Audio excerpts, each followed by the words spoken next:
सोलापूर जिया news परिवर्तनाची लाट.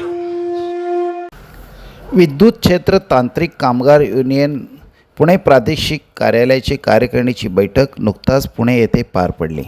यामध्ये सोलापुरातील सुनील काळे यांची पुणे प्रादेशिक संघटकपदी बिनविरोध निवड झाल्याने संत रोहिदास सामाजिक संघटनेच्या वतीने त्यांचा सत्कार व सन्मान करण्यात आला. सुनील काळे यांच्या निवडीबद्दल संत रोहिदास सामाजिक संघटनेच्या वतीने शाल पुष्पहार घालून पुष्पगुच्छ देऊन त्यांचा सत्कार करण्यात आला. यावेळी संत रोहिदास सामाजिक संघटनेचे संस्थापक अध्यक्ष विठ्ठल वनमारे हे उपस्थित होते. यावेळी सुमन चाबुकस्वार, अंबादास वाघमारे सर, हुनसरे सर, काळे सर, जीवन चाबुकस्वार आदी मान्यवर यावेळी उपस्थित होते.